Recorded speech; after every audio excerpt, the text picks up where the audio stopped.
Hey, yo, it's me, Pops Van Marmalade, and you're watching the Comics-Related Madness Network.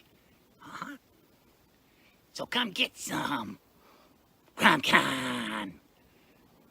CromCon. Hey, we want to shout out to our sponsors, Daytona Beach Comic Con. If you are a fan of comic books, if you're a fan of comic book conventions, and if you like meeting comic book creators and getting comics and comic-related stuff, then you need to make your plans to attend Daytona Beach Comic Con. This year's show is September 7th and 8th. Silverline will be there, so you should make your plans to be there too. We'll see you there. If you like comics and find yourself in the Orlando, Florida area, doesn't everyone come to Orlando at some point in time to see the House of Mouse? But when you're here, you need to make it a point to visit Coliseum of Comics, especially the one on East Colonial Drive. They carry Silverline comics, even a limited edition Coliseum of Comics version of our comics. So, when you go, be sure to ask for Silverline Comics and tell them we sent you. OCD stands for Orlando Collector Deviants. OCD, Steve and Trish, they're a family of geeks who promote geek things, particularly those around the Orlando, Florida area. They're big supporters of Silverline, and we think you should be supporters of theirs too. Go give them some love. If you are an independent comic book maker and you need to get your independent comics made, you need to look no further than Kablam Digital Printing.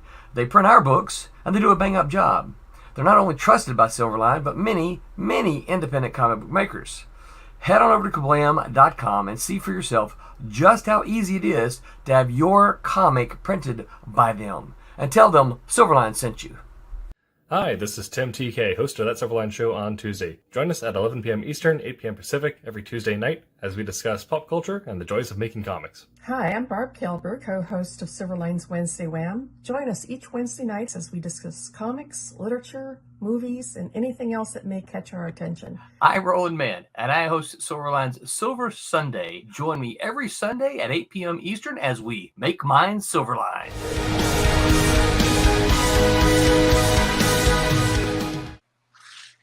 Hello, everyone, and welcome to a Silver Sunday this Sunday night, November 13th, 2022, year of our Lord. How's everyone doing? Of the common era. There you go. I am your host for this evening. I'm Roland Mann, and I'm here with Thomas Flamanti. Say hi, Tommy. Howdy do. Howdy do. And we are joined tonight by a special guest that we love dearly, who joins us from time to time, Rob Davis. Say hi, Rob. Hi, Rob. Rob, I got that extra money sent to you in the mail. You should. Thanks for coming right. on. I'm just a the Who song. I'm a substitute. If anybody remembers that old Who song. I don't remember the Oh yeah, I remember that one. Yeah. Yeah. I'm a substitute. I'm not very good. So I'm not a Roger Daltrey. So. No, very, very few are, right? Yeah. That may be a good or bad thing. I don't know. Yeah, I don't know. Shout out to our sponsors, Daytona Beach Comic Con. If you like comic books and you like comic book conventions, you should make your plans to go to Daytona Beach Comic Con in September down near Daytona Beach, Florida. It's a great place to visit in September, and you get to go to Comic Cons. It is a comic convention. If you like comic books, it's where you should go. It's not one of these media conventions. It is a comic convention. Yeah. And a shout out to Coliseum of Comics in Orlando. If you like comic books and you find yourself in the Orlando area and you need your fix, you should check out Coliseum of Comics. They carry Silverline comics. You can find them at both Claremont and on East Colonial Drive in Orlando, which is where we frequently have some signings. Roland, I've done plenty of signings. So yep. And Brett Larson will probably be there in a couple of weeks. We're still trying to hammer down a date for that. So Brent Larson will probably be there to sign copies of Kalis, which should be shipping to you guys here. You should all be getting it this week. Doesn't he have one on the Kickstarter now too? A new book. He's got Cape Town. Yep. I couldn't remember the name of it. Cape Town. Yep. Yeah. It's a brand new offering for Kalis writer Brent Larson. So, and I know he's excited about it because it's kind of Kalis has superpowers involved, but it's not your kind of traditional superhero story. But Cape Town is more of your put on some capes and tights and bash the bad people kind of story. I'm forgetting. Shout out to Orlando Collector Deviants. I think they're getting ready to come back on the air. They took a little break, but they've been doing their shows again. And last time, Tommy and I saw Steve and Trish. They were talking about starting their return to the air. So we're actually trying to recruit them to the network here. So I'm not sure if Why that's not going to happen, but Yep. we're hoping that it will. And of course, last but not least, Tommy, bend your head down just a little bit so we can see your cap. Kablam! If you're an independent comic creator and you need your comic book printed, look no further than Kablam. As you can see, they printed all these comics that we have, and all of these are the ones in the Kickstarter. I've been using them for many, many years. Sure. I know those guys. They're pretty cool. I think, Rob, you've probably been using them longer than we have. I have. I've been. Yeah. I think the first thing we did with them was Daughter of Dracula. What was that? Was it really? 2007? Yeah, 2007, 2010, somewhere in there. I don't remember when we first did it, but it's been a long time ago. It's been over a decade for sure. But yeah, I think that was one of the first ones. It might have been a Mr. Jigsaw for Ron Fortier and Gary Cato. So I don't know. Memory does not work too well that far back. I'm gonna send them a note and ask them to look it up real quick. Oh, send Kablam a note and ask them. I'd be curious to know. Yeah. Yeah. That'd be interesting to see what my first book was. We actually printed some Airship 27 books with them for a while, but the costs were a little too high for us. It was eating into our profits, so we had to stop doing that. But they were printing some really nice paperbacks for us. Those guys, I don't know about those guys. Yeah, it's pretty wild what all they can do. While we are talking about this, we are in the final week. You can see there are 7 days to go in our Kickstarter here, in which we've got Divinity #3, Trumps #4, Switchblade #3, Cape Town #1, and Pendulum #1. We've got 7 days to go. We've got 60 backers, and we're at 3407. So we are a little more than, I can't do the math. That's not quite halfway. Half. Yeah, just under half. Yeah. So we're not quite half there. So we know that there are some of you that are still thinking about it, or still like, I'm going to wait and pledge at the last minute. We're going to ask you now if you would go ahead and pull that trigger and help us get there. So we don't sit there and go like this the whole right. next week. Yeah. So we don't develop stomach They ulcers. don't want. In other words, you don't want to sweat it. Right. Yeah. Help us make that. Tommy and I talked about some things that we're going to try to get added, hopefully tomorrow or Tuesday. Some cool things to maybe be a little more enticement. And as a reminder, let me see if I can still pull this up. Okay, good. As a reminder, there's still a lot of artwork left. How do I get there? There was so much to start with. Oh man, my God! What so was it? 58 pages? I don't need some Flickr mail. ungodly amount. How do I get there? Where's my page? I don't use Flickr that often. Album. Here we go. Albums. You can see I've got one album, The Fall Frenzy. So you can just see all of this artwork that is available here. Most of this is still available. Look, these covers. I think this one's gone. But you still got this piece here by where are my names here? I believe that's Mark Nelson. Right, that's still available. Can y'all see that? Let me see. What I can do there. Beautiful piece. Yeah. Ooh, nice. And then the Divinity 3 cover is still available by Ken Hooper. Ads. This one's still available. The Dean Zachary pencil for cover A, and also the Thomas Flormonte inks Oh, the Still inks are still. available. Yep. Usually those go pretty quick. Mitch Faust. This one's gone. The Olivia, which was by Alex Sarabia and Barb. Zach by Hoberg and Barg. I mean, there's just so many pages that are still available here. So you guys, you like original art. We know you do. A bunch of you do. This is a perfect opportunity. A lot of this stuff is for, going for pennies on the dollar, it would seem like to me, looking at this stuff. You can see some of this stuff is gone. This one's gone, Tommy. For page 22 of Trump's. So a bunch of the Divinity pages have gone. The interior. So the last page of the book. So we don't. You have to skip over that one. Right. We didn't want to see that one.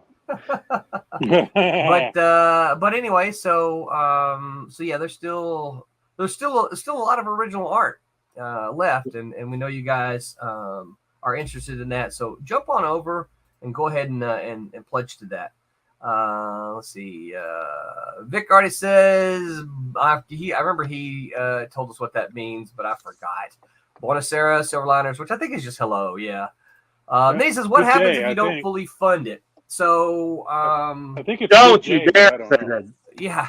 Yeah. So what happens with Kickstarter? Okay. Kickstarter is an all or nothing.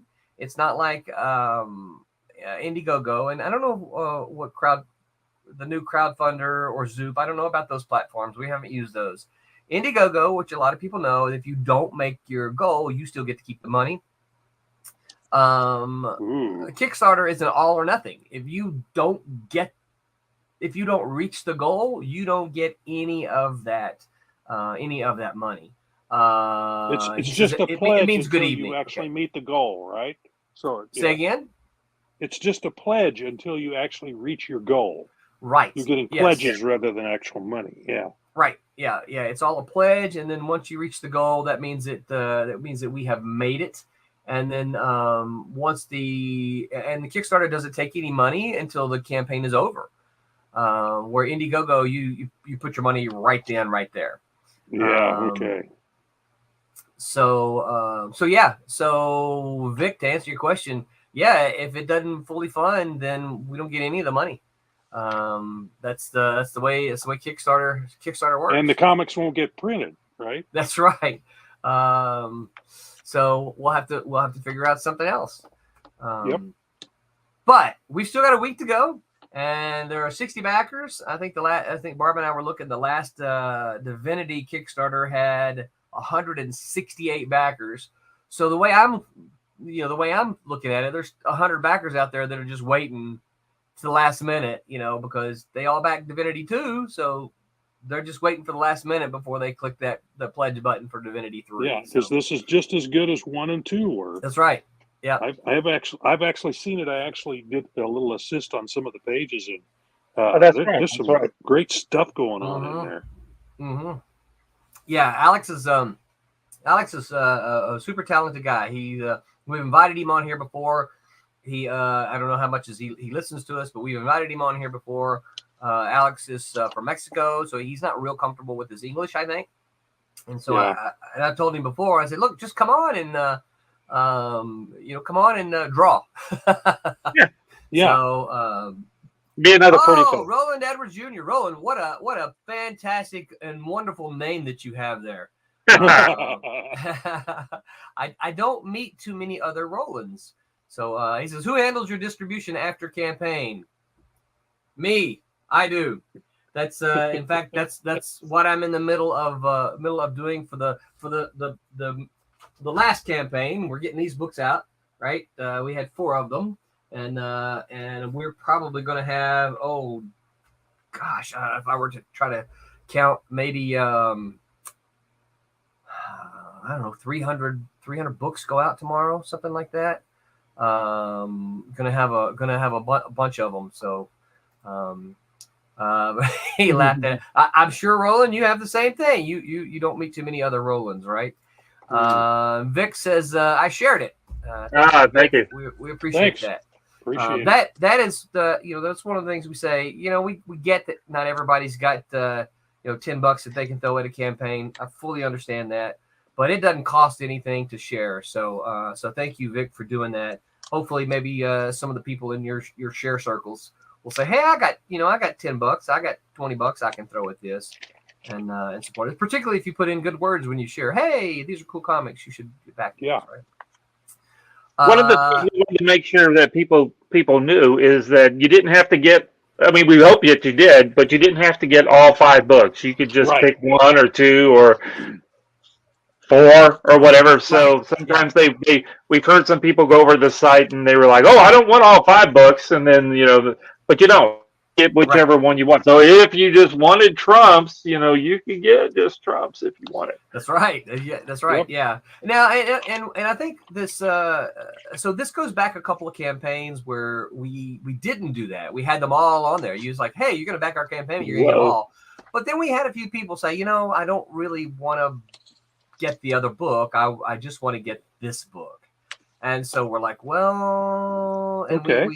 we hemmed and hawed, and we're like, well, we really want you to get both because we think you'll get both. We think we will like both. But ultimately, that's when we said, okay, if you just want the one book, we don't want you to not be able to do it because, we're like, oh, you got to get both books, right? I think this was When we did the flip book on when we were everything. doing the flip books, yeah. Yeah. So Roland says that he says he's seen Jose Fuentes work at Reflection Comics in Punta Gorda. Jose is a rock star for us. He's usually on our Tuesday stream. He's because he's a bit of a night owl. Jose does not have any I don't think he's got one in this one. books in this campaign. No. He had books in. Did he ink a cover of any of the stuff? Well, I'm trying to think. I know he inked. I think he inked this cover that's going out. No, Tommy, did you ink this one? No. Jose Nope. inked this then, I think. Dadgummit, there's another mistake I made. Yeah, I saw that. Gosh, dog, why didn't you tell me? It was after I was putting them in a box. I'm like, well, I they're already think all of these, the cover, the credits for this whole thing on the inside, they're all messed up. They're all messed up, except for I think the Kickstarter cover. Dadgummit, I gotta go back and fix those. That's all on me. That's all on me. Which president used to say the buck stops here? Yeah. I think I got all the others correct, but yeah, I messed that one up. I got them all wrong. So anyway, Roland, we love Jose. Jose is he's got, even though he doesn't have a Kickstarter, he doesn't have work in this Kickstarter. He's got some cool stuff coming up. He's working on obsoletes for us, and he's also, we haven't talked much about it, but he's also going to be inking the new Cat and Mouse over Wubba. So he interesting. Yeah, that should be nice. Yeah, that should be nice. As soon as we can finish number 4, which we're just a few pages short of that, the new series will be drawn by Wubba and inked by Jose. So I'm pretty stoked about getting into that one. Vic says no forced bundles. Yeah, that's really kind of what it amounts to. Vic, we still believe in it. We still believe it's it's the best deal on monetarily. It's the best deal on the on the Kickstarter. So if you're trying to get more bang for your buck, you want all 5 of them. But yeah, if you're just wanting the one book, you can go on and just pledge for the one book. So so we encourage you to do that. Although we think that you'll like them all. If you just want Trumps or Switchblade, or if you're like, hey, I'm only a Divinity reader, then just go back those. Divinity at this point in time, Divinity is the only one of our books that's won any awards. So we want to encourage you to read that one. Kicking butt on the Divinity books. Yep. So okay. This is he goes, I ask about distribution because I do some indie comic distributions. So Roland, we should talk because I thought what you meant was distribution from the Kickstarter. So what we do with the Kickstarter is our wonderful partner, well, not really our partner, but we love them, Kablam, right? Kablam prints all of our books, and when we get them, I use the fulfillment aids, I guess you can say, from Kickstarter, and then we do all the packaging and mailing out from here. Right, that's for the distribution. Beyond Right. that, the only thing we do is they're available on many of them are available on Indie Planet, which Indie Planet will just print them and ship them directly to you. Coliseum of Comics has them. I've got a big box in there to deliver to Coliseum of Comics, which is I just take them down there to them. Or sometimes if I know like Brent is going to sign, going to do a signing, I might see, hey Brent, will you take these books to them? And he will do that. Or somebody else who's going. But we don't really have any. Now, the only thing I will say, Roland, is if it's legit distribution, man, we need to talk, please. If it is a consignment, yeah, I don't do any of that. Consignment means, and for those who don't know, some independent companies will do consignment. They'll say, hey, here's comic shop, here's 5 books, put on your shelf, and if you sell them, then you pay me for them.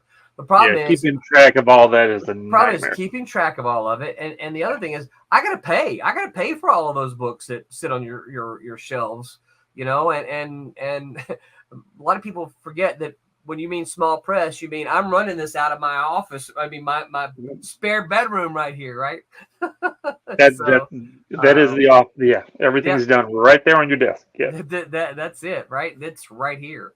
That's the whole operation right there on that desk. Well, right? I've kind of taken over the kitchen, the dining room, rather, not the kitchen, the dining room, because anytime we fulfill, I've got books spread out all over the kitchen table. Yeah, I heard you got a mess going. I do have a mess. Yeah, basically, I take over the kitchen table for about 2 weeks, and I have books spread out. I try to keep it down to a week, but it usually ends up lasting more about 2 weeks. But I've got Brett and my son Brett and BJ. They're both we're figuring out things in the process that they can do to help me. So it's kind of expedited the process a little bit for me. But I was, packing all, putting all the comics in bags, taping them up, put them in boxes, putting the labels on. I was doing all of that initially, but now we've kind of got a little bit of a assembly line. Yeah, assembly line. Yeah, a little bit of assembly line going. Yeah. Yeah. So, and we'll probably, kind of fine tune that as we go. Vic says, or if you can only afford one, that's it, Vic. Yeah, if you can only afford one book, well then, pick out the one that you, if you're like, hey, I've backed some of the others before, so I want, the next issue of Divinity, or you're like, hey, I want something new. Give me Cape Town, right? Cape Town is a number 1, or Pendulum is a number 1. Give me something new, something I haven't read, and you can start right there, and you can just get the one. It says more stores need to stock smaller indie books like Coliseum does. I agree. And if you were listening to this and you have a comic shop that is an indie-friendly comic shop, please drop us a line with their information. You don't even have to say anything to us. Just say, hey, my local comic shop is indie-friendly.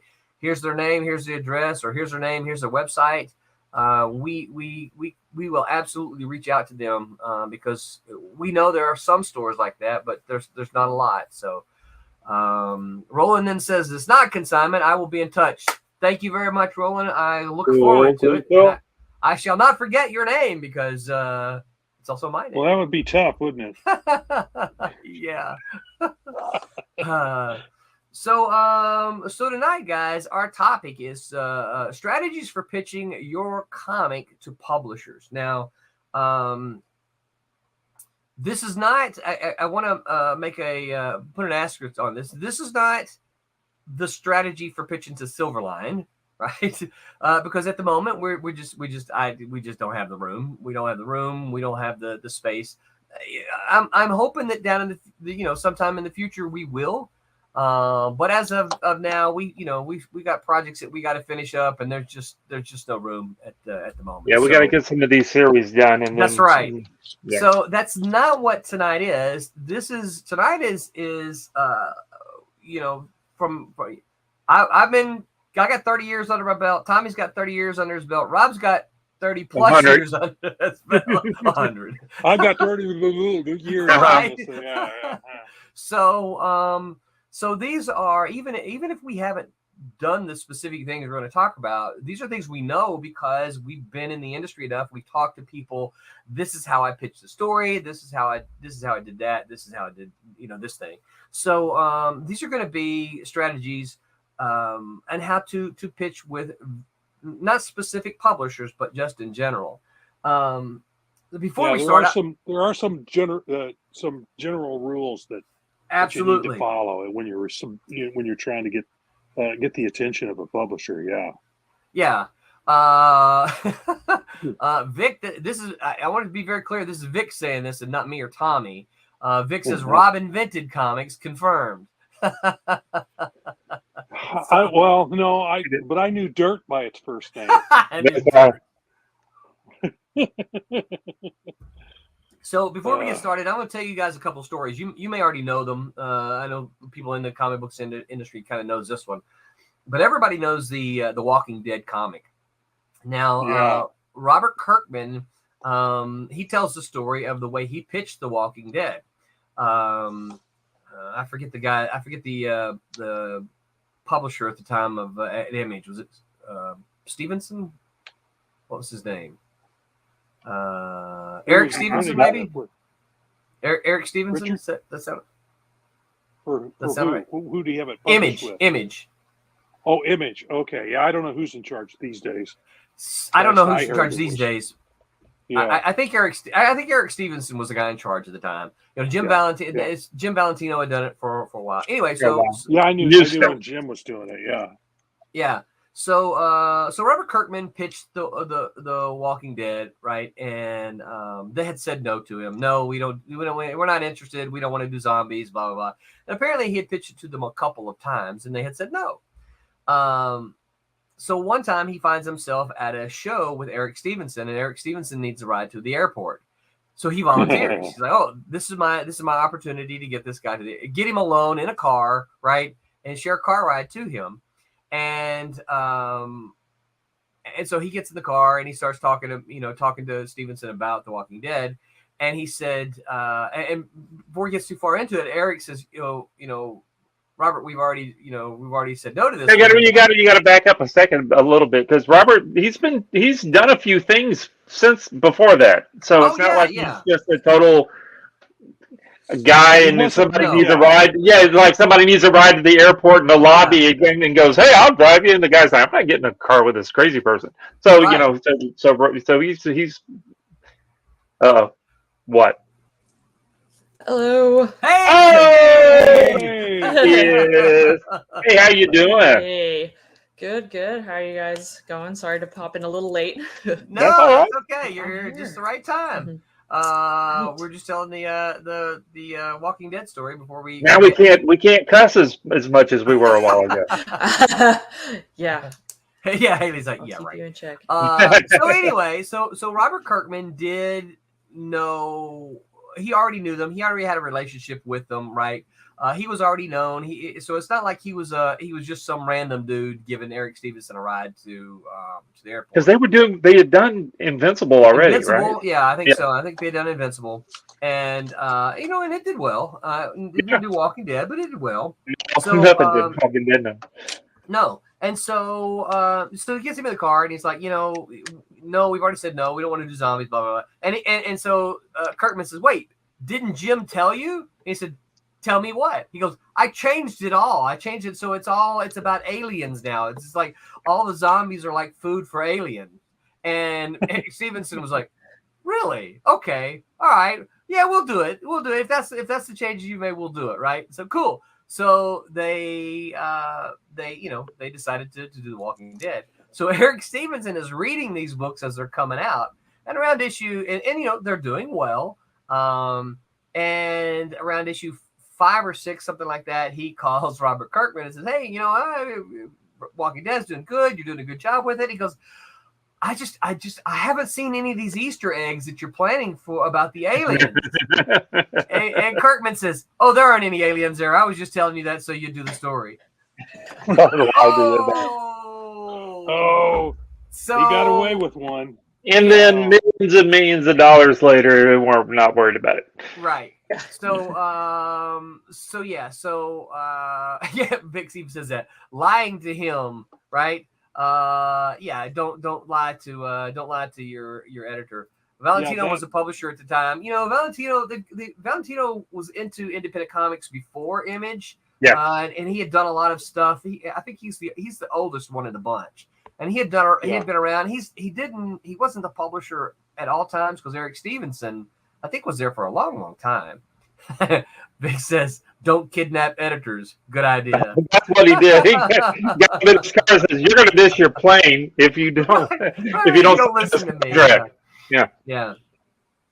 So, and then I'll tell the story of how we pitched Cat and Mouse back in the day. Okay, so the first time, let's see if I'll make this as short as possible. So Cat and Mouse 1, we tried to do it ourselves, and we actually went to the distributors. We took orders. I still have the order forms. I'm pointing over there because I have a filing cabinet. I still have the order forms, but we couldn't. Long story short, we couldn't get it to market. So we ended up finding a publisher through our comic shop, and they published the very first issue, which was in the color edition of Cat and Mouse #1. He went out of business, and we took that copy because he sent us a whole bunch of them. He was like, "Yeah, I'm out of business here. Here's a couple hundred copies, right?" And so we took that issue and then the photocopies of the next 3 or 4 issues, whatever, because we were making the comic, and we sent it around to like Innovation, we sent it around to Now, we sent it all the the publishers of the comic publishers of the late 80s at the time, and I think we sent it to Kamiko. But we sent it to Eternity, right? We didn't know Malibu kind of didn't exist as Malibu yet. They were still Malibu. I'm sorry, they were still Aircell and Eternity and Adventure. Right? Yeah, but if you weren't on the end, you didn't quite know that they were just the same group. Yeah. So we sent it to Eternity because Eternity had some books that we thought we liked, that we thought Cat and Mouse could fit in with that, and several weeks go by, and we ended up getting a letter from, I can't remember, we got a rejection letter from somebody. I think it was from Kamiko. And then we thought, you know what? It's been a while. Let's start calling these people. Now, I don't know what possessed me to think that was the right thing to do. But I picked up the phone, and I think probably because we were like, man, look, we got to get in with Eternity because look at what they're doing. We can be one of their books, right? And so I picked up the phone and called the offices and got to Tom Mason. And the first thing Tom Mason said, I've told this story when Tom was on, is he said, "You hillbilly, don't you know you should put your phone number on your submission?" Because I didn't. I put in a mailing address, right? But I didn't put, which is how I got mail back, but I didn't put a phone number on there, right? And so he said, "Give me your phone number before we do anything else." So he literally took down my phone number right then. He says, "We're interested in your book. We want to do your book." And then that's just kind of how it goes. And the rest is history. And the rest is history. So my first bit of advice is whether you are emailing or whether you are sending a mail. All your info. Include all of your info, not just your mailing address, not just your email address. Include a phone number that they can reach. If you like text, include a number that they can send you a text. Include all of the ways that they can contact you, so that way when they say, "Hey, we want to do your book, here's how we're going to get in contact with you." So that would be my first bit of advice. Is include all of your contact info, no matter what it was. And you're like, "Yeah, but it takes up too much space at the top of my letter." I don't care. Make it work. Get it all on there, because if they don't have here's the thing, and here's the strategy behind it, right? You want it to be easy for them to reach out to you. You want it to be, you don't want them to have to figure out, how do I get in touch with this guy, right? In fact, I got a story to tell you. The guy who's doing Cat and Mouse, I had to search for him, right? I couldn't find him. And, I finally I found a different name from I saw on DeviantArt, and I sent an email and I said, "Hey, are you this guy?" He goes, "Yeah, that's me." I'm like, "What the heck?" Right? So that's my first bit. Who wants Would make to, it so hard. Yeah. Who wants to? He says the air conditioning company. I don't know the air conditioning company. Carrier? Carrier? Train? Train? Yeah, that's another one. Yeah, I What don't know. both things we're talking about? No telling. Sometimes we get some. Well, this is from Vic. Vic Yeah. speaks in code. Yeah. All right. So who's got the next bit of strategy they want to? Aircell started. That's right. He's right. Aircell started as an air conditioner company. I forgot all about that. Yeah, he's right. Okay. Tom Mason, I think, told that story. I forgot Really? all about that. Yeah. I did not know that. Yeah. That's new. That's a new story for me. Wow. I did not know that. Well, Aircell, I always, before they did Cat and Mouse, I always pictured Aircell as basically Barry Blair's company. Because they had all the Barry Blair those half-naked elf elf books, elf lord. Troll Lords, was that part of them too? No. Troll Lords was something different. Troll Yeah. Lords was actually Lynn Strzelecki and somebody. Brian Augustine, wasn't it? Brian Augustine, yeah. Oh. But Barry Blair drew all those elf books. I can't remember all the names of them now, but they're pretty popular. I'm thinking if you're trying to pitch a new book, not trying to pitch a story idea for a continuing line, a new book. You got your book you want to do. If you're not tied down to something that you're already been working on and all that kind of stuff. If you're going for a particular company, maybe it's probably not a great idea to pitch a book of something that is exactly like something that they've already got that they're doing. You want to maybe do something a little different. Okay. So like if all of a sudden somebody comes to you and they say, they do a cat and mouse thing. So they're going to say, I'm going to do a dog and ferret book or whatever. And it might be really cool. You're like, yeah, we've already got that same book.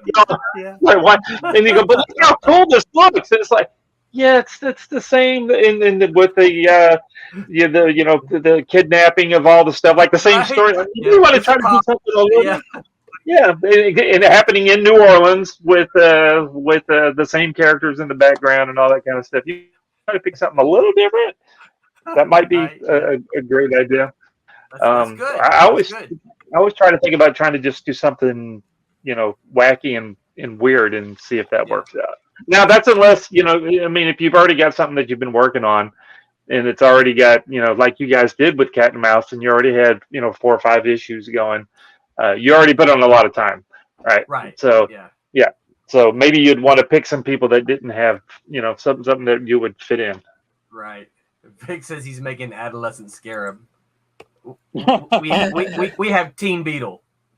Oh, that's right. There you go. Yeah.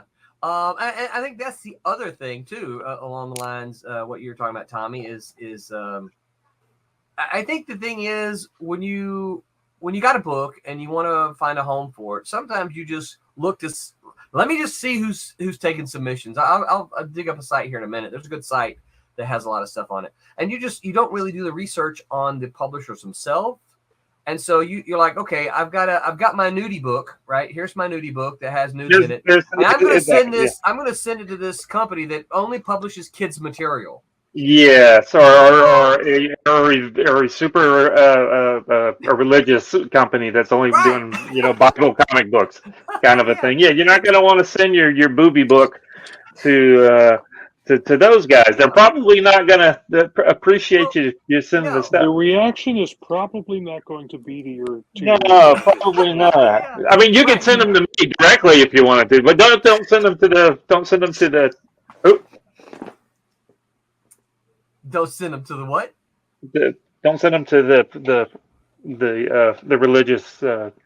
Yeah, I mean, do your research, right? Yeah. Do your research and find out about the company.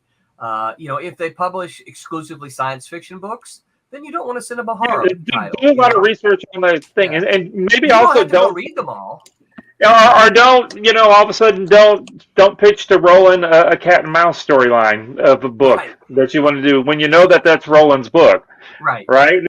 That's something that he's looking for to now, unless it's some big name somebody. Roland might say, yeah, well, let's do that real quick. We'll get Yeah.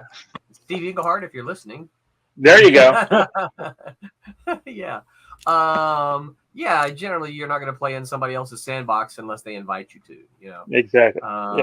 And before you do, you can also, you can ask them, hey, I got this idea for, to tell a story in your sandbox. What do you think? And they'll either tell you, no, I don't really want to, do that. I want to be there, or, maybe let's talk, but certainly don't tell them the whole story right then and there. Yeah, Vic, you're absolutely right. Marv, you want to write Cat and Mouse? Come on, let's talk. There you go. Do something like Neil Gaiman did for the first couple of issues of Spawn were written by him, and he got all kind of nasty comments because it was so bad, so poorly written. He ended up getting, like, for, I don't know, I can't remember the exact issue numbers, but like 7, 8, 9, 10, 11, 12, something like that. He got a bunch of famous names to come in and write stories. Yeah, Alan Moore wrote a Spawn story. And from McFarlane Spawn? Yeah, from McFarlane. Who did I say? You didn't say McFarlane. Okay. Yeah. Gaiman. Yeah, you said Gaiman. McFarlane's Spawn, right? He the first few issues were so poorly written, and then so bad, and the industry kind of raked him over the coals on his writing. So he went out and got, I think I want to say maybe Peter David wrote a story. He had words with Peter David though, didn't he? Yeah. Peter did not get along. Yeah. No. So I'd have to look that up. I'm not really sure, but yeah, I think he had several names come in and write comics for him. So, Haley, are you doing art? Oh yeah. He's good like this. I know. Yeah, I know. It's. I need to find like maybe somewhere else I can put my camera because my screen is my tablet, so I'm like drawing. It's kind of awkward. You want to share? But yeah, is it the present button? Yes. Is that what it is? Yeah. Okay. Oh, look, of course Vic knows. Vic says Dave Sim, Neil Gaiman, Alan Moore, to name a few. So yeah. Dave Sim, I forgot Dave Sim had done it. Vic, that's right. Yeah. Vic, if you know that name, if you have not read Cerebus, you should. Cerebus is probably one of my favorite indie comics.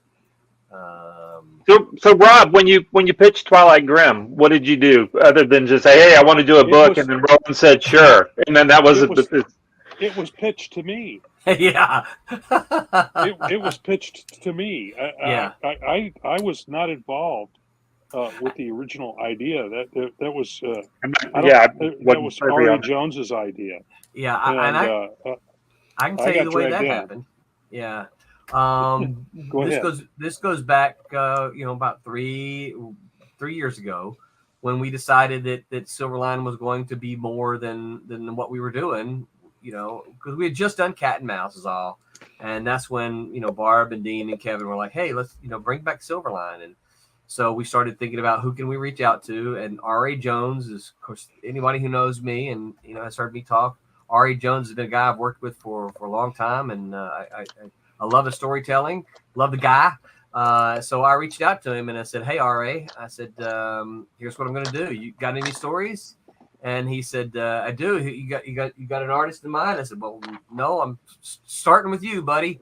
And so he said, well, I would love to work with Rob Davis again. And so I reached out to Rob, and Rob said, R.A. Jones, yeah, I'd love it. So R.A. wrote up 3 or 4 ideas, and I said, There was 3 3 ideas. And I said, here you go, Rob. Which one of these you want to draw? and I picked Twilight Grim because I thought I hadn't done a vampire book. I thought, cool, let's do vampires. Yeah. So yeah. Yep. That's how that. Yeah. So. Yeah, so this is. I was a little backwards. I came into this because I was asked to. Right. But now, back in the day when I tried to break in, I went to a lot of conventions, and I took pages of work. One of the first things I did was pitched a book to First Comics back then. Okay. And I was hooked up with a writer. Do you remember the and editor? he wrote it. It was. We ran across Mike Gold. Mike Gold, yeah. Uh-huh. He was at a convention in Wichita.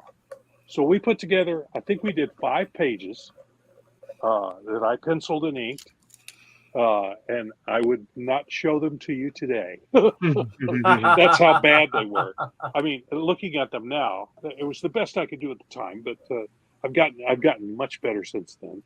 But we took them and showed them to him. He liked it. He told us what he liked about it, what he didn't like, what we needed to work on. Mm-hmm. So, we went back and we worked on those things. And I eventually worked at it. And it took a couple of years, but I finally got to the point where I got a publisher to say yes. And then they assigned something to me. But one of the first things we did was so what you want to do is you want to make it if you're going to a convention, you want something you can lay in front of the publisher or editor, and he can look at it real quick, and especially if artwork, he can tell right away whether you're professional level or not, or if you need a little bit of work to get to that point. But don't give him a big portfolio full of 24, 30 pages, because that he'll go, I don't have time to look at that. Right. You give him 3, 4, 5 pages to look at of the story. And it's done well enough that you can get the point across. As a writer, then you should have at most like a thing of what you want to do with your book. Telling him what the characters are like, what some of the plot lines might be about, and so on. Depends on the book that you're doing. But in other words, it's something that somebody could look at real quick and decide on immediately. And that's my advice. Yeah. If you're trying to pitch a book, is to make it simple. Keep KISS. Keep it simple, right. Stupid. Yeah. So, and then once you get the door open, then you can throw all the other stuff at them. But make the initial pitch should be pretty easy and quick. Yeah. I got a question for you in just a second, but Rob, Vic asked, what was the first job that you did? Was the first job that I got? It was not comics. It was doing illustrations for Mayfair Games out of Chicago. Wow, I remember Mayfair Games. And I did some work doing spot illustrations for them, and I helped on the design work on their Legion of Superheroes setting book. I helped them do maps and did some spot illustrations for that. And I did 3 or 4 other modules. And then while that was going on, that was my foot in the door. And then, I got books with the, sick. Thanks. Yeah. That's good, Rob. That means that's good. Okay, I'm an old guy. Sick is a whole different thing to me. Yeah, no, I know. I can tell. I thought fire was the hot thing these days. Yeah, it is. But sick it's really means good. I thought fire. Okay, I thought maybe sick had gone back to the old. No. Okay. Sick means good. Okay, thank you. Okay, but the first actual book. The first thing I did was I started in the comics world. I was a letterer for Now Comics. I lettered a book called Siphons. Yeah, I started out as a letterer, and I wasn't very good at it, but I did it for a while. It was readable. Yeah. And then the inker jumped ship on the book, so they asked me if I'd ink it. And then a while I did 2 or 3 issues of lettering it and inking it.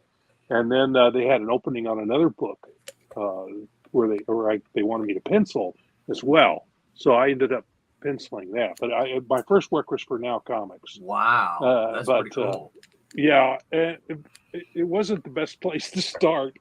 because after a while, I was on a book. I was on the book that I was on for 12 months, and after about month 8, the checks started coming further and further apart until I had to finally threaten to sue Oh to get man. my last paycheck. So, but by then I had gotten enough. I'd done enough that I was getting pretty professional looking with my artwork, so I went out and that's when I got hooked up with R.A. Jones on Scimitar at, Right.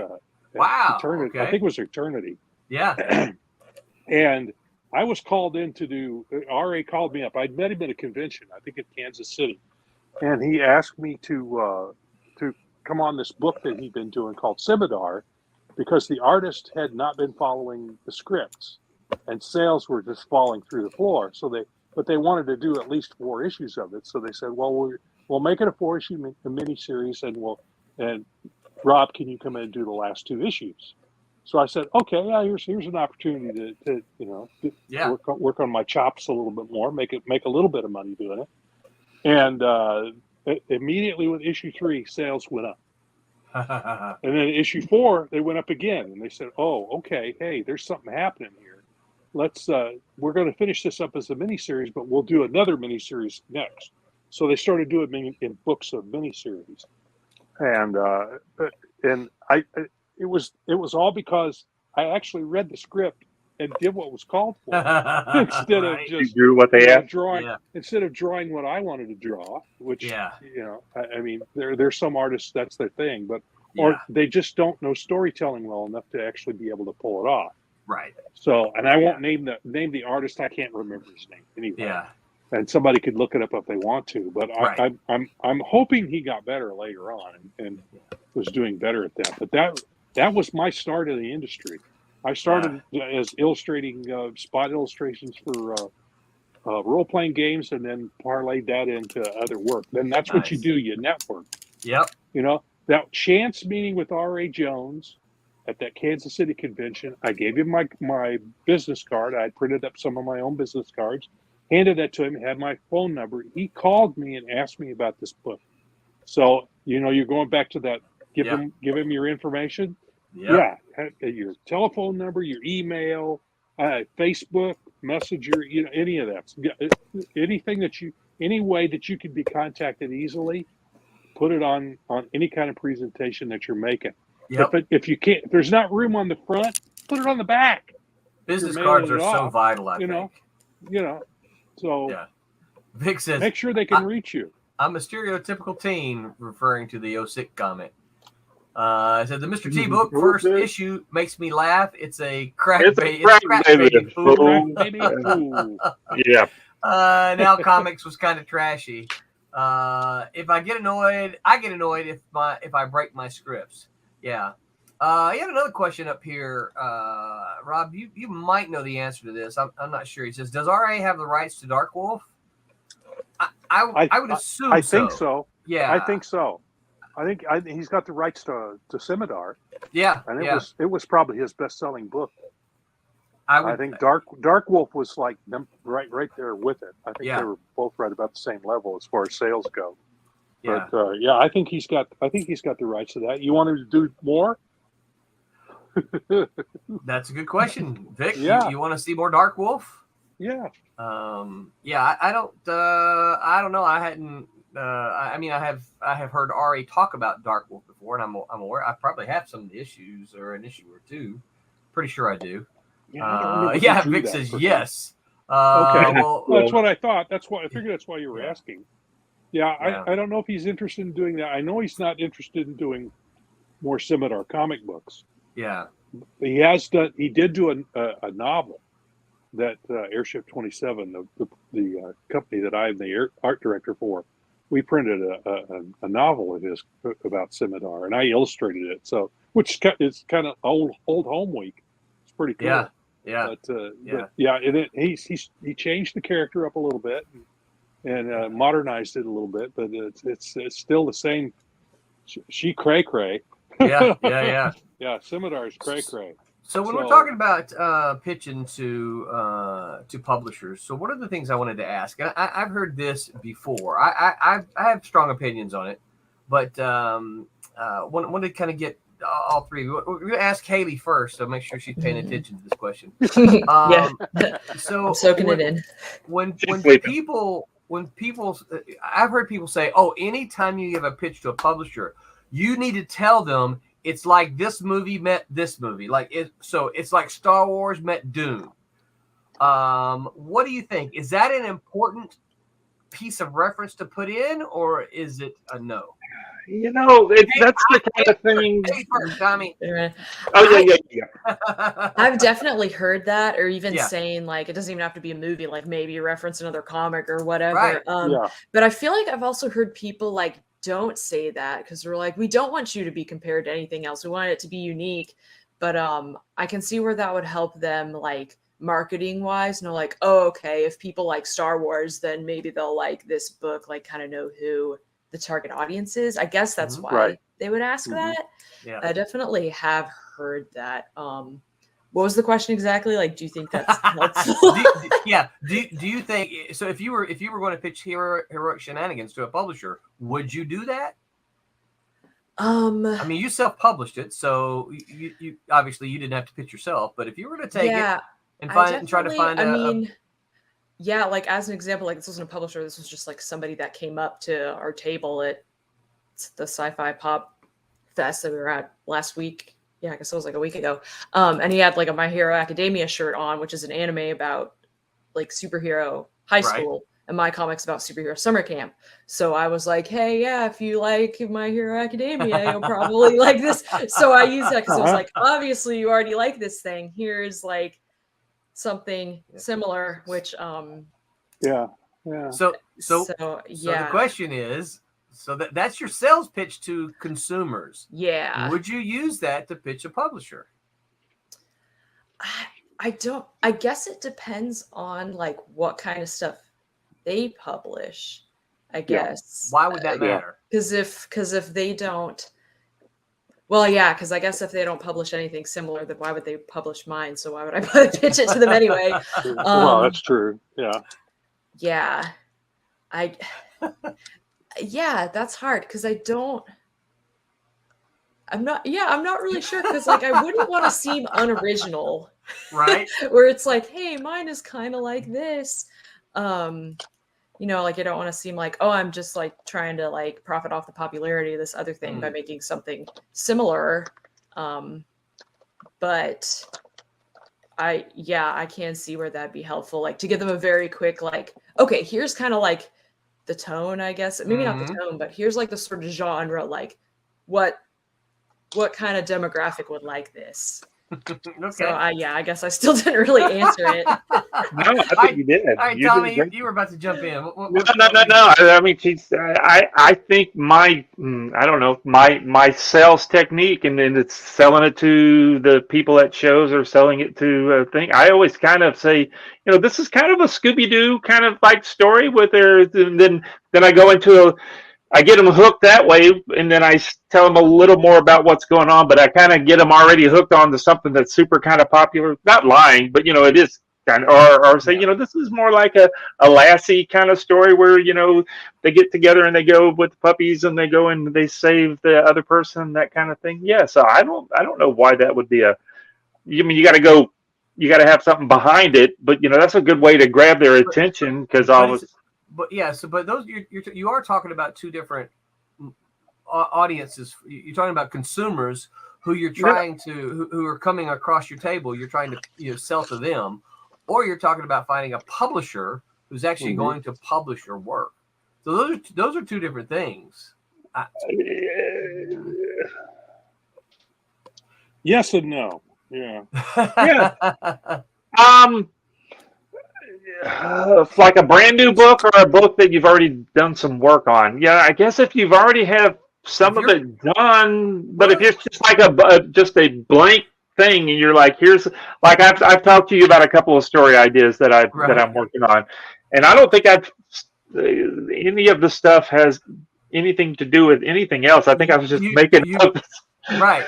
Yeah, they're just way out of left field. And so I'll tell you, because you haven't said, oh, it's like this, like this. No, because they aren't like anything as an particular. editor, anytime someone tells me it's like this meets this, I'm not interested. I am absolutely not interested. If you don't have any original ideas, then I don't want to hear it, right? And so whenever you pitched, for me, Wouldn't you like to know what kind of genre it is? I can tell that by reading. I'm smart enough to figure that out. Or if I can't tell from if I can't tell from your pitch, right? If you're pitching me, hey, it's about a space pirate who does this. Okay, it's science fiction. You don't have to tell me it's like Star Wars meets this, right? I don't need that. If your pitch is strong enough, if your story is strong enough, then I guess I've never thought. Maybe it's just something it's something that we automatically do. We've been doing this for a while, and when we're talking I almost think it's a Hollywood thing. I almost think because I didn't see that 30 years ago when we were breaking in the industry. I never saw it. I never saw anyone pitch their comic like it's this meets this. I never saw that, right? And I'm not saying it didn't exist. I'm just saying that I never saw it. I didn't start seeing it until the late 90s when we started getting, Hollywood interest in or larger Hollywood interest in it, that you started seeing, oh, it's like this meets this. It's like, okay, well, why don't I just go watch those two then? Right? Yeah. Now thinking about it, I realized that don't compare things where Roland doesn't roundhouse kick me. No, you can compare all you want, but if you're pitching, if you're saying I've got a story that I want to tell, don't tell me it's like this meets this, because you don't have a story you want to tell. But that's not really you. That's true. But Roland, I do believe when you're now, this is to a publisher, when you're pitching to people coming at the table, I do know you talk about. Oh, I absolutely do. Yeah. So it is two different. I guess it's just something I automatically do. I never thought about it. Yeah. And so this, and I'll say this. This is one of the things that I teach in the writing class, is that as a writer, when you're writing, you have to analyze who you're talking to. I guess so. Yes, because right, you can write. I can write a letter to you, right? Because you're my friend, and I can have a language that I use with you, right? Yeah. I can write a letter to someone. Okay, I can write a letter to you, and I can write a letter to Pete, right? I've known you for 30 years. I've known Pete for 2, right? The language that I use with you is going to be completely different than the language I use with Pete, just because you and I've got 30 years. Yeah, with Pete, you'll have to explain to me. You go, you remember last week? And I said, yeah. You remember the thing? Yeah. Okay, I got it. Exactly, right. Okay. I know. Let's do it. That's fine. I got it. I know what you're saying. The thing next to the thing. The thing next to the thing. You remember we did the thing with the blue thing, and I'm like, oh yeah, the blue thing. You're right. Got it. It's like okay, so just on this stream alone, it's like with Rob. Vic said sick. Now I knew it meant cool. You knew it meant cool, right? But I did not. Yeah. Tommy, you know, Haley absolutely knew it meant cool. Right? So I could tell by Rob's reaction. Rob thought somebody was coming up. Rob was like, oh man, really? Oh, somebody got COVID again. What's going on? Yeah. Yeah. I'm an old guy. I'm not, and I don't have any young kids in the house at the moment to get me informed about these things. So yeah, I have to learn it. I'll have to learn about them on a podcast, right? Or on a streaming. Yeah. And it's all good, but bad meaning cool or bad meaning bad? Which is it? I did know that fire is cool. Oh yeah, fire is cool. Yeah, it's fire is cool right now. But I didn't know sick had made a comeback as right. I love Vic's comment here. He says, "You have fanfic with characters' names being changed." That's exactly it, right? If you go, I've got Star Wars meets Dune. Okay, you got fanfic. Right, I don't want that. That has been published though, apparently. Well, there are always those outliers, right? That something happens and we're standing around going, how did that happen? Why did people read Twilight? Yeah, how do they? Somebody gave those people money to make that? Yeah. Yeah, really? Did they? So- And then you got to think, did something just get changed along the way? And then people that gave the money was like, well, I already gave them the money. Yeah, they told them there was going to be zombies and aliens, and then That's right. Wait, where is there's no zombies. It's all Yeah. they changed up on you. So Yeah. do any of y'all watch sports at all? I know Tommy doesn't really. Sports? Yeah. Not Not really. No. All right. So I watch college football. That's pretty much the only sports on TV that I watch. I'll sometimes watch other sports like baseball or basketball, something like that. But we sit around and watch college football on Saturdays, right? And the other day, yesterday, I guess it was, I was watching. Brett and I were watching football. And we were listening to these announcers, and they say some of the stupidest things. And it's like, can you believe they just said, like it was important, what we can all see, and they got paid thousands of dollars to say that. Look, he fumbled the ball. His hands turned loose of it. Can you believe he dropped the ball? You just need a ball bounce through his hands. Right, yeah. Didn't I just see that? Yeah. And you're like, wait, they paid you money to say that, right? Yeah. Morons. Owen says hello. Hey, what's up? I still love his sideways kitty cat on his little. Yeah. Good to see you, Owen. Vic says, saying I ate that means good, but bit that means bad. My generation. Thank you. I ate Now that I know. means good. I bit that means bad. Okay. It bit. That's the same thing as Bit. Thor left forth. Oh yeah, Thor let forth a mighty blow to be on. Yeah, that's right. Yeah, you see Thor punching somebody, and Thor lets forth a mighty blow. I can see that. Don't tell me what I can see. Yeah. Is that what comics were bad about that? Yeah. Yeah. Okay, so we kind of beat that one up. That's one thing I do hear, and I hear that in independent comic circles a lot, and I'm just like, please stop. You want me to be interested. You want me to be interested in your book. Don't tell me that you're copying other things, right? All right. So, any other thoughts, strategies for pitching to a comic publisher?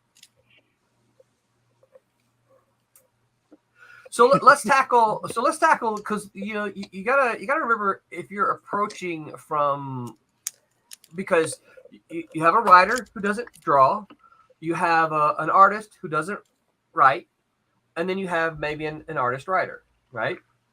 Yeah. How would you let's tackle each of those, right? If you're going to tell a writer who doesn't draw what they need to do to pitch to a comic publisher, what are you saying?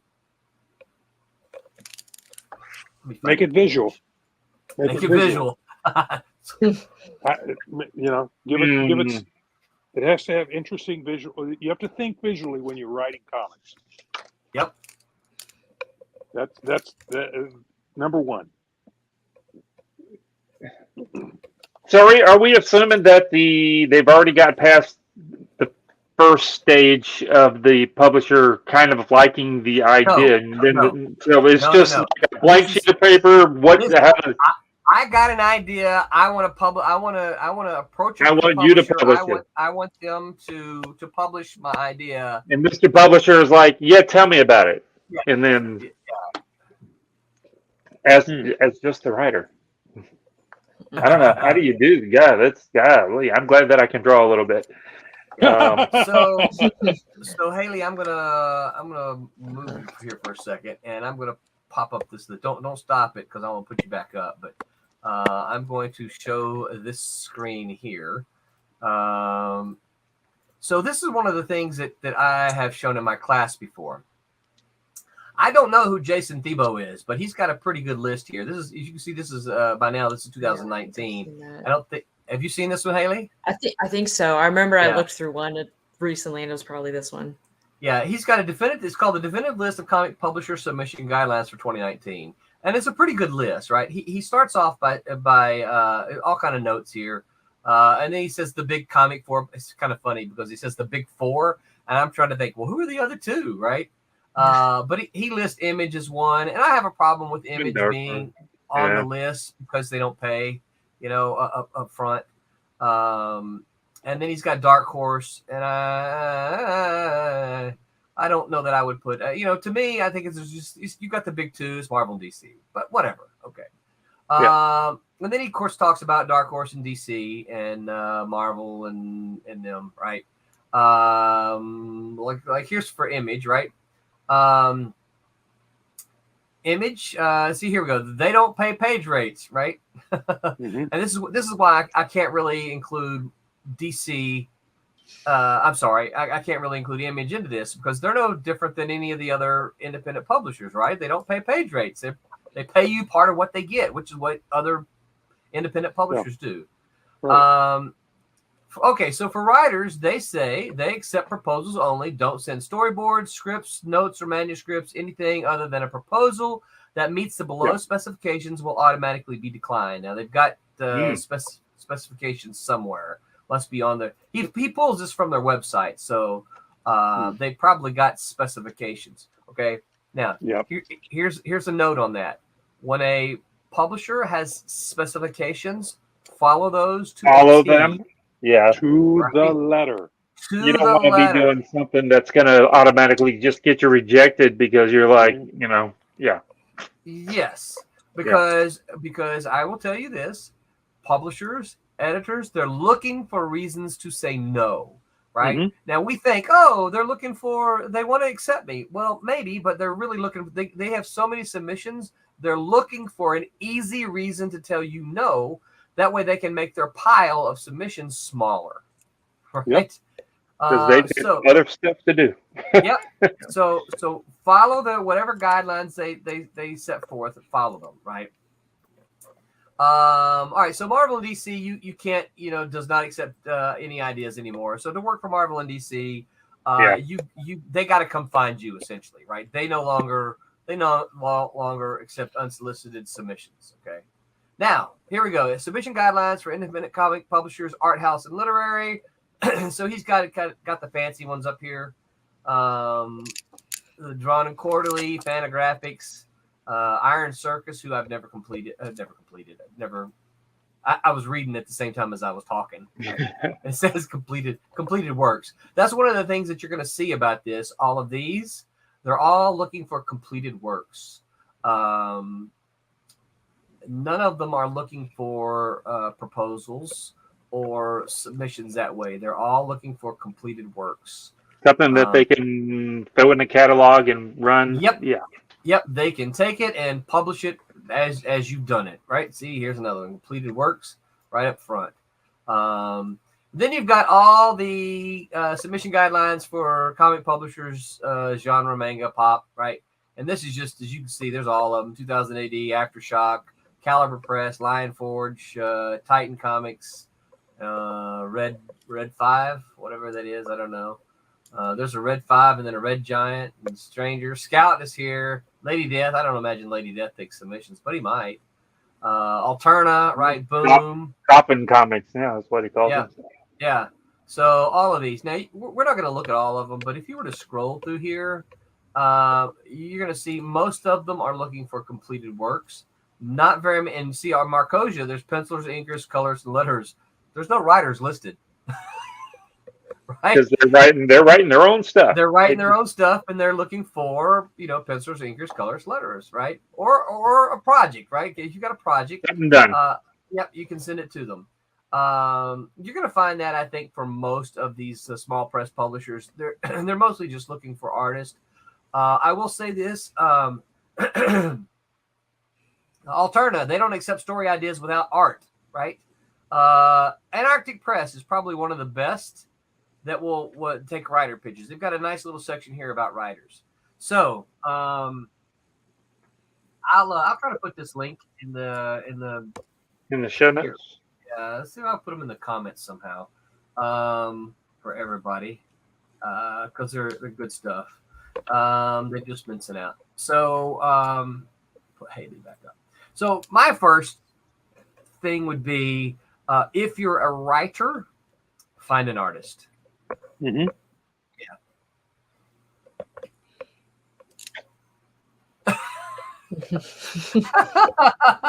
And it makes it easier.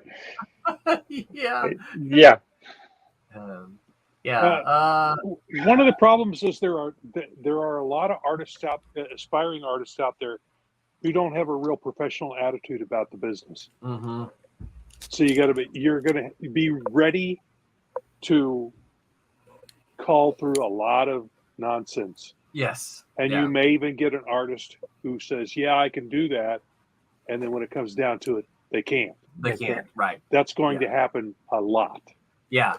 I think you're unlikely to find a seasoned artist like Yes. yours truly or anybody. And the truth is, right, Rob? So verify this for me. The truth is this, right? You are a seasoned artist, right? The truth of the matter is, if you want to draw a comic book, if you, Rob Davis, want to draw, you say, hey, I feel like drawing a comic book. You're not going to, the chances of you hooking up with a writer who's never written anything before, mm-hmm. or you going to your massive network of people you know and saying, hey, writer friend A, I'm kind of wanting to do a comic book. Do you have any ideas? Oh, you don't want to do anything? Okay. Hey, writer friend B, I'm kind of wanting. You're going to reach out to your network of people that you already know, not some random person who wants to do a comic book. Yeah, I just recently got somebody wanting me to do a graphic novel with them, and I'm going, who are you? Right. And it's one of those, and you start reading through the email, and you finally get to the bottom, and it's, I need so many pages for free. We start tomorrow? Yeah, let's start tomorrow. You're like, there are no BOGO deals. Pages, the first 5 pages, are free, and then after that, I'll pay you. And I'm going, no, that's not how it works. I don't know where you're coming from with this, but that ain't how it works. Somebody told me, Rob, you draw for free, bud. Well, for some people I will, but not for some of Joe walking in off the street, right? And wanting me to do a project to help him sell it. No, in order for you to get my interest, you're going to have to cross my palm with some green, buddy. Right. If I don't know you, if I know you, it's right. I didn't make any money on Twilight Grim until I think I'd finished issue 3 before I saw a dime. So, but because I got way ahead with the book, and we hadn't even kickstarted it by the time I'd done issue 2, so there was no money for me to be had. But I knew that up front. Yeah. I knew that up front. I also knew it wasn't going to be a lot of money, but it was going to be money involved. Yeah. Well, and the other thing, it was R.A. Jones, right? This is exactly. Somebody you did I as soon as you said R.A. Jones, I said yes, didn't I? Yes. You didn't even have to. R.A. Jones has got 2 or 3 ideas he wants to pitch. Okay, send them to me. I'll see which one I like. Right. That's exactly how it went. Exactly how it went. Yeah. Because I knew the guy, I knew how good a writer he was, and so it was. And I thought, okay, I'd love to do another piece of work with him. Definitely, yes. So and we did. Yeah. We did 4 issues, and it's out there, and people can enjoy it now. So, and I think that's I think your comment about be prepared to deal with some people who aren't professional. I think that's one of the things that certainly a lot of young artists discover is that, hey, I want to be a comic book artist, and then they start drawing and they go, man, this is hard. Yeah, it is. It's this is work. You got to work your butt off. Yeah. Because especially if it's a deadline oriented book. Yeah. You're really gonna have to work your butt off. Right. If it's a monthly book, you're gonna have to do some work. Right. And it takes a long time, a lot of practice to get to the point where you can crank stuff out pretty quickly. Yes. Quality stuff out pretty quickly. Right. I think I've had several people go, "How do you work so fast?" I've been doing this for decades, folks. Right. I know what corners to cut. Yep. I know where to put the line. But You don't have to ask yourself which tool did I use here. No, because you Yeah. know. right. I know. And I've got them right here next. I've got my room laid out. It's a mess, but I know where everything is, and I can reach over and grab what I need right away. Yep. It's all Yep. right there. Yep. So, And but- when you're but a young, you're new- still figuring that out. Exactly. Yeah. When I first started, that's exactly what I had to do. I had to go. I'd say, okay, this is how to set up my room, and then I'd start working and go, oh, that's not working. I got to move this.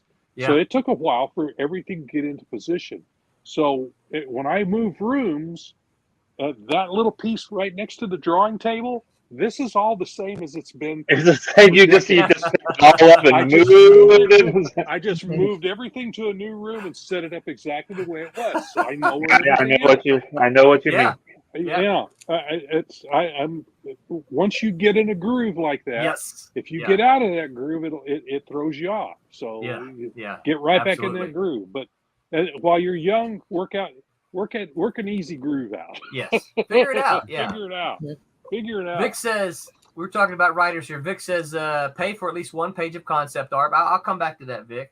Then he says you got the big two, and then the publisher Demigods, IDW, Dark Horse, Image, Boom, then the smallest publishers, Valiant, Dark Horse, or maybe Top Cow are the only biggest publisher that accepts submissions. I think Valiant is kind of wasting away. I don't think they're going I to be around. think much longer. somebody told me that they. Yeah, I heard the same thing a couple of weeks ago. I heard they they- were I heard pretty they much were- gone. Yeah.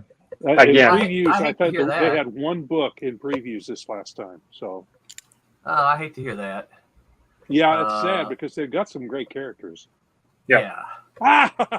Thanks, Rob Scott. isn't the paragon of pencils for no reason. That's what right. they call me on Wednesday Wham. So yeah. Yes. Yeah. So here's Vic. Vic says I'm the young hungry guy, so I will do a lot of stuff. So here's what I'm going to say to you, Vic. And this is what I tell the writers in my class. Okay, the ones who say they want to do comics, and I tell them the exact same First thing. thing, you're crazy. After that, right? When you can't talk them off the ledge, They haven't. I tell them the kind of thing. Hey, look, you're not going to go out and find someone like Rob Davis to be able to draw your comic, because you're going to write Rob a letter, and he's going to say, "Who are you?" Right? And why do I want to work with you? And that's the problem, right? So I tell them, I say, look, here's the deal. You want to find somebody in a similar situation as you are. Somebody who's young, a hungry person. Yep. Someone who's young and hungry.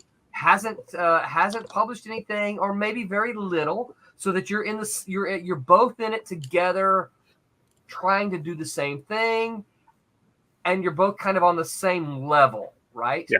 And then that way you can kind of partner up and pair up. So Vic, I'll tell you, right? I don't know if you write. I know that you do. I know that you've talked about your art a bunch. So I would tell you, find a writer who is in a similar situation as you are, and make comic books with him. Yeah. Just Yeah. start making comics. It's you know that what? easy. You know what? They might suck. Mhm. But your idea. In fact, they your probably goals- will. Yeah, they Just probably will. pages, My get first it. one Get the sucked. pages done. Oh yeah. But the next one you do shouldn't suck as bad as the first one you do, right? Yeah. And then the next one will suck even less. And that's just the path. Is you just got to do it. You just got to start making them, and you can't sit around and hope as an artist. Oh well, I hope. I hope Jeff Loeb will eventually, will write a story for Well, me. see my art and write me a story. Right. Well, Yeah. that's probably not going to happen. And Scott Snyder, I Very just know unlikely. as soon as he sees my I just know as soon as he sees my art, he'll want to write a story for me. You know what? Probably not going to happen. So find someone that's in the same boatish as you, and do some work. Go to your he local says, comic shop. and Yes. if they have a board, if they have a bulletin board, put a piece of artwork up there. A little piece of artwork saying looking for writers. Yes. I want to draw a comic. Call me. And then here's the thing, Yeah. right? Here, try them out. you say, I'm looking for writers. Pitch me the story that you want to, and you can even say, I'm looking for writers.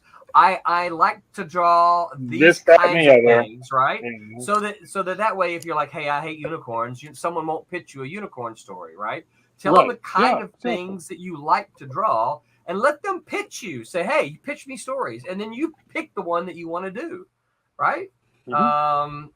Vic says, I have stuff written for about the next half a year. Oh, so you are writing your own content. Okay, so well, you're in a different boat than as someone who only writes or someone who only draws.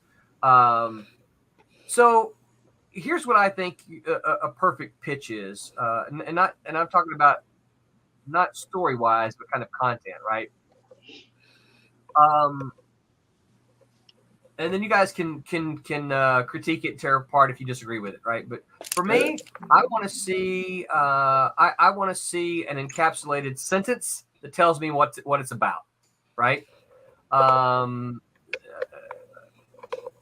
I want to see a paragraph that sums up kind of the theme, and not necessarily just themes, but what kind of the story is.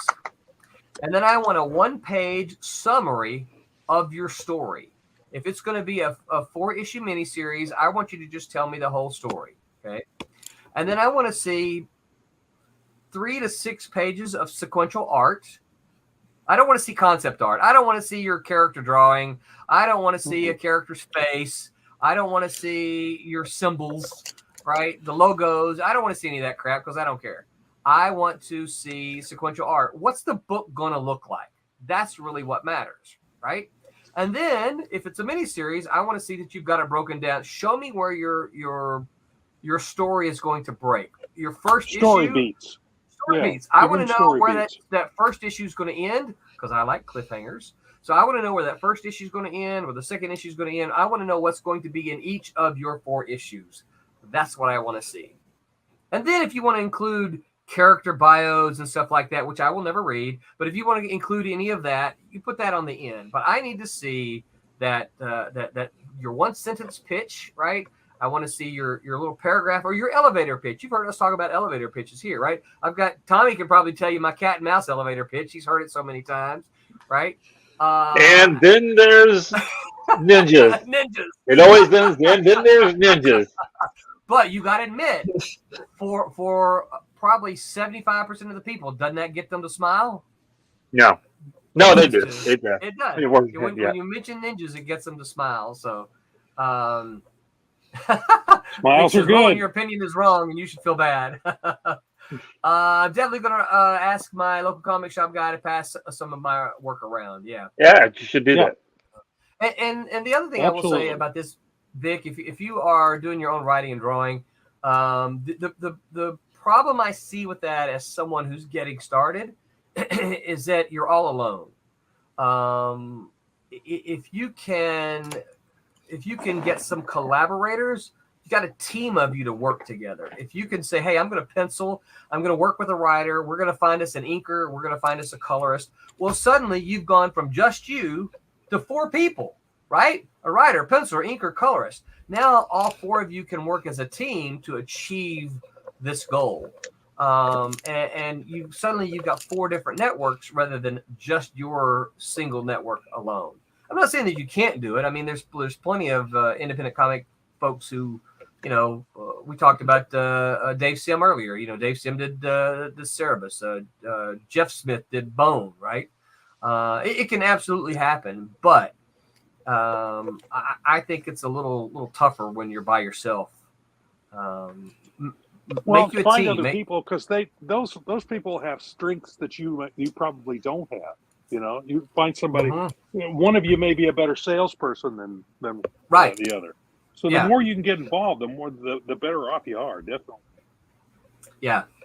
So that was kind of my if I'm telling somebody to pitch me, that's what I would tell them. What do you guys think about that? You want to tear it up now? Can I add some stuff about like how, because I think it sounds like the person asking these questions is someone who writes and draws, kind of like what I've been doing, like with my heroic shenanigans. So yeah, I mean, it definitely is yeah, it definitely takes a lot longer to get stuff done when you're the only person, to get content out. But it's definitely doable. I mean, I can look up at I can't actually see it at this angle, but I can look up at my shelf and look at comics, and I'm like, yeah, there's a bunch of books up there that I know, like it was a single person who did it. Some of them may have had like coloring assistants, but there's a lot of like indie books and things that have been published that are, writer artist. Oh yeah. And I mean, and then that's what I was doing. Yeah. And then I, went to a convention, met Roland, talked, and that's how I got involved with Silverline and working on Bear. So you never know, like, just because you are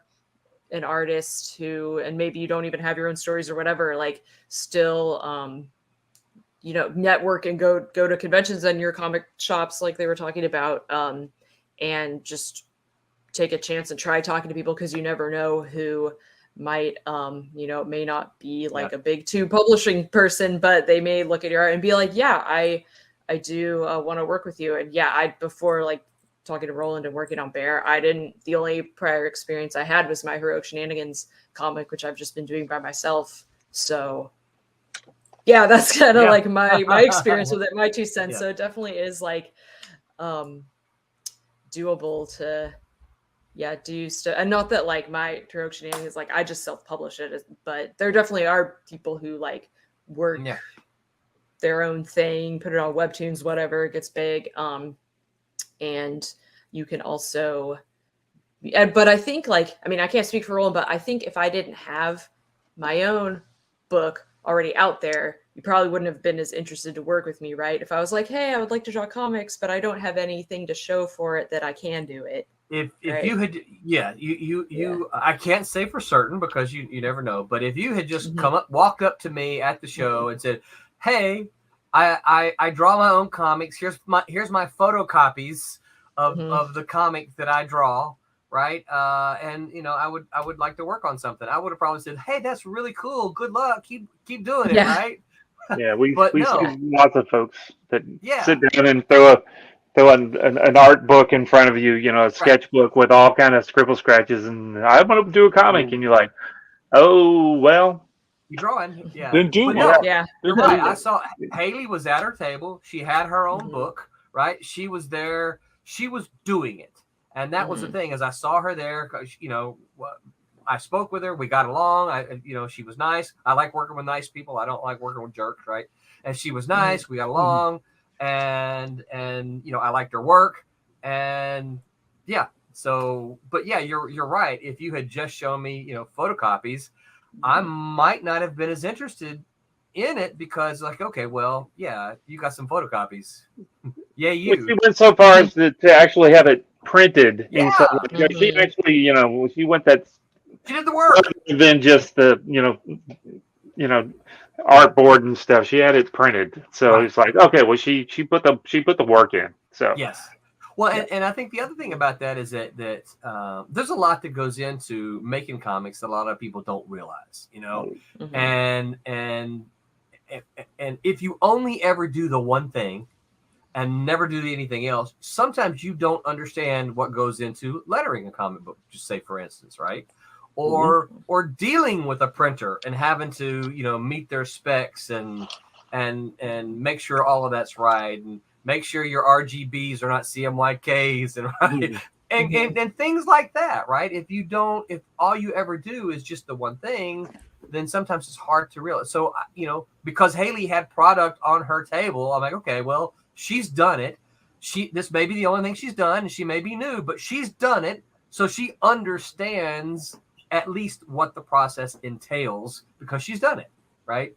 Yeah. So yeah, that makes a big deal. And this is one of the reasons that you hear me say on here, right, all the time, just do it, make it happen. Don't sit around and talk about it. Vic says the goal is to eventually not stop writing, but write less. Yeah. And I think that's for you, Vic, that will be to, grow your own personal network a little bit, meet some folks around you, that want to do kind of what you want to do.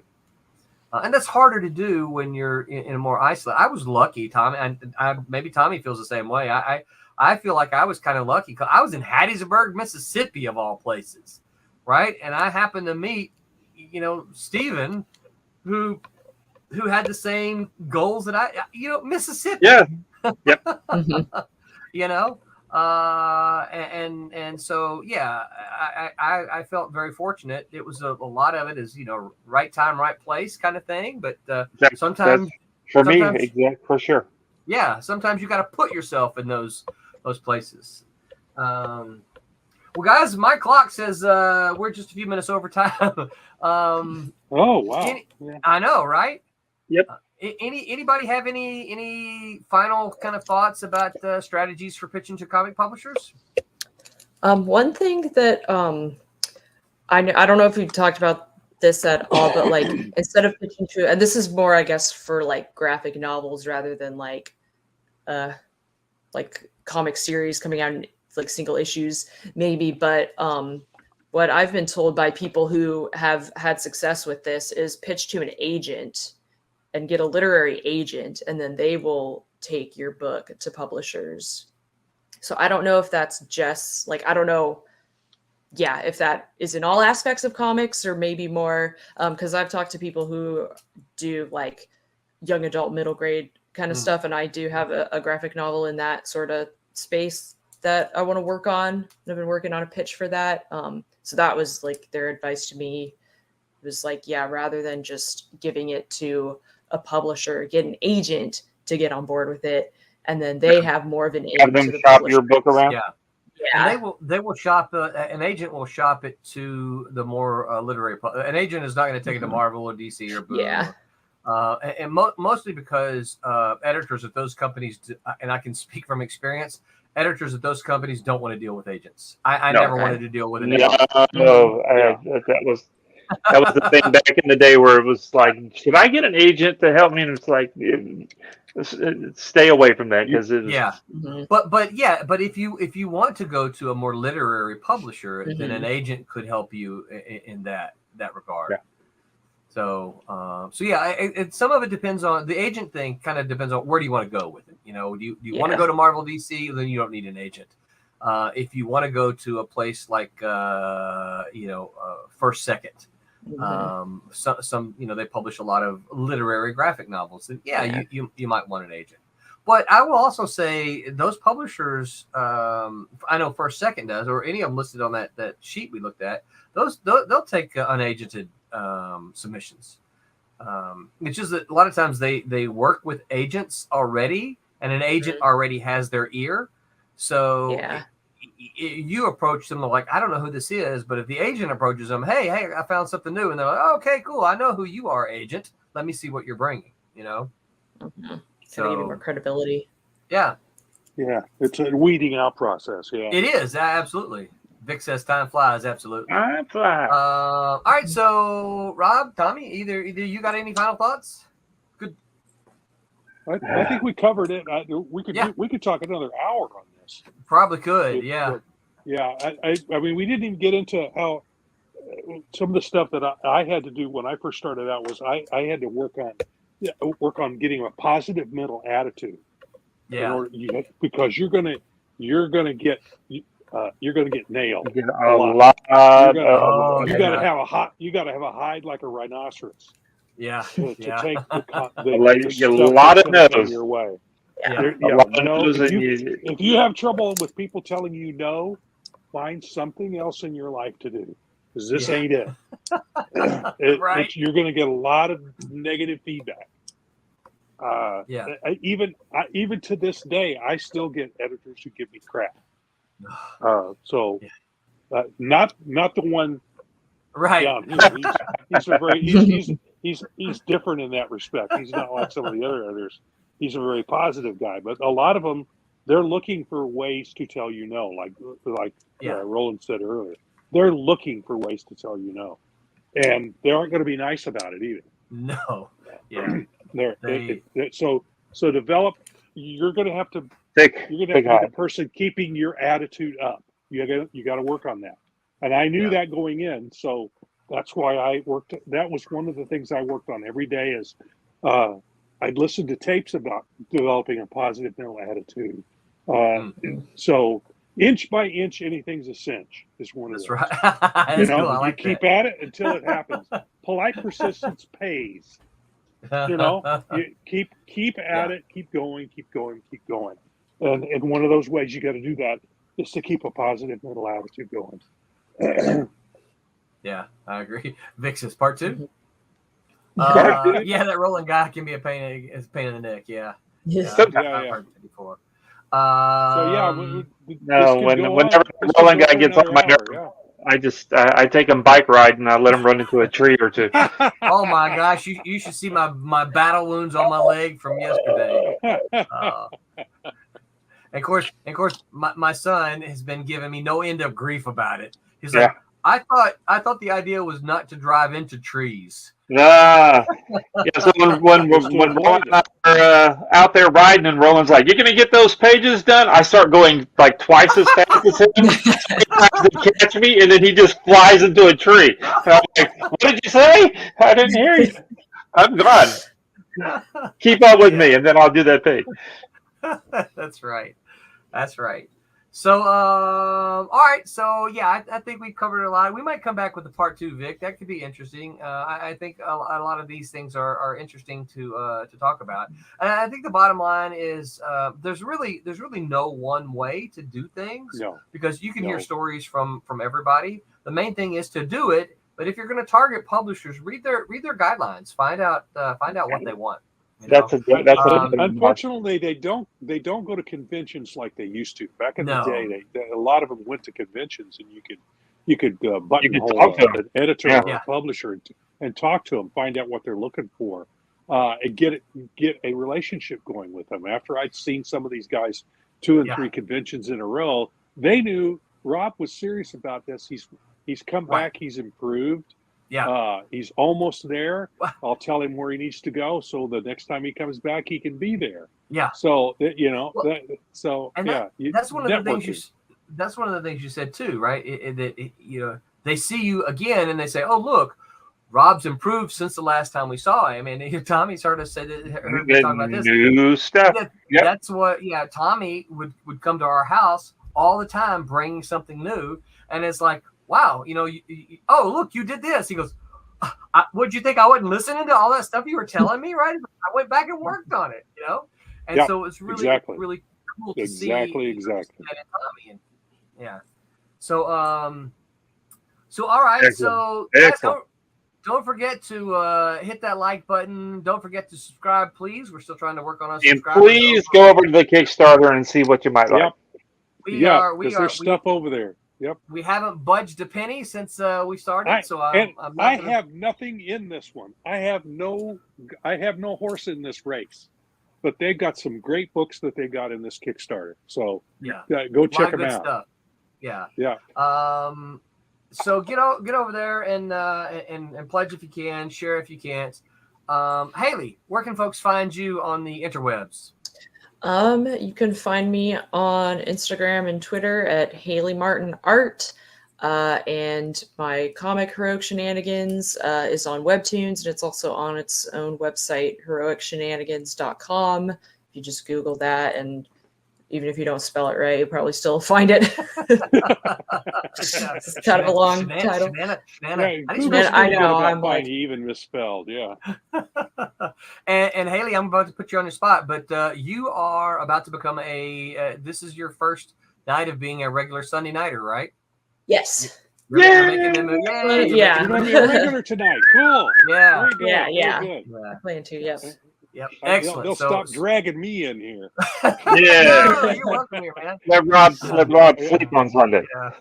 Well, I like coming by. I check Messenger. We appreciate you helping out. And every once in a while it goes, well, you need somebody to come in. So it was just going to be you, Roland and Tommy. And I went, nah, they're going to need somebody to needle them a little bit more. So I thought I'd come in. And I worked while we were. Yes, you did. Talking, yep. so, I can always you reach up and turn on that light, right? It's like I got to look at the camera. I got to look at my light board, right? Yeah, because there you go. I'm in the dark, so so I turn that off and So and see that looks better for us to see you, right? And then when you turn the light on, it's illuminating your artboard, So, Rob, where can folks find you on the interwebs? Well, my work is mostly with Airship 27 Productions. Airship27hangar.com is the catalog there. I also have my own domain, robmdavis.com, and you type that in, it'll take you to the header page, and then it's got a bio, and it's got some links to some other stuff. And I probably should go in there and update that because I think I haven't touched that in years. Yeah, but it does should. have links that take you elsewhere. Cool. But mostly, if you go to airship27hangar.com, there's a page there that tells you what conventions I'm going to and that sort of thing. And there's also some links, some other links there. But go to robmdavis.com and airship27hangar.com. Or just type in Rob Davis and see what comes up. There is another Rob Davis who's an artist in the UK. Really? Artist, so you might come across that. Yeah, I occasionally get folks who write me and say, "Can I interview you? I really like your work. I'm stunned by what you've done." And then I go, "Okay, what works have you seen of mine?" And then they run this list, and it's like 4 or 5 different things, and I go, I didn't work on any of those. Wow. And the only reason I know this is he worked for Marvel for a short time. And so I did a few issues of a book for Marvel. So I was in the freelancer pool, and I got his check. Oh, no. Oh, they sent me his check. And I called up Marvel, and the gal that I talked to says, "Well, just cash it." Go, No, I don't think so. I sent it back to him. Yeah. She actually told me to cash it. What? Oh my gosh! I mean, if they were willing to send the real guy another one, maybe. Yeah, I mean, you really want to get me in trouble, right? Yeah, because I'm cashing this guy's The check. police are coming right after you do that. Yeah. I'm out here in the flyover country, but they'll find me. Wow. Yeah. Wow. But yeah, and his style is completely different from mine. More sci-fi and completely different. I mean, I'm talking about weird science fiction rather than Star Trek-ish like what I used to do. But he does great stuff. But so that's why I'm Rob M. Davis with my. Gotcha. And that's what I tell everybody. If you want to find me, type in Rob M as in mother, Davis, and then they'll get you to me. Excellent. Tommy, what about you? Where can folks find you on the interwebs? Yes, go into the Googles and type in Floramonte. There it is right there above me. See Floramonte? There it is. Yep. Right there. F-L-O-R-I-M-O.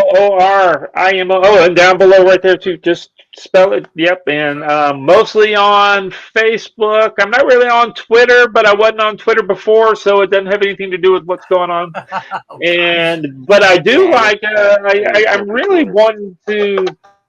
I want to do some more TikTok stuff. So Tommy, don't TikTok. If I get some people that'll go over there and follow me on there, maybe I'll start posting a lot more stuff there. Even though the Chinese own it, I guess. So I don't know if that's a great thing either. But But people see it. That's all that matters, right? Yeah. And I don't like Instagram either for whatever reason. I'm never a big Instagram person. But I don't have enough time for all that stuff. No, I should do more than the Facebook one. Because I keep it open because I have to answer a lot of kablam stuff, and so I have it open at work all the time because we do a lot of the business stuff. But so I guess maybe I'm just more out to post stuff on the I Tommy Floramonte. Yeah. So, but I really should do some more stuff on TikTok or something like that. And you can find me on all the social medias, Facebook, Twitter, anywhere there's social media. You can find me at Rollin' Man. Sometimes it's Man Rollin', but usually Man Rollin'. And until next time, remember to make one Silverline. I'm Pat Broderick. Make mine Silverline.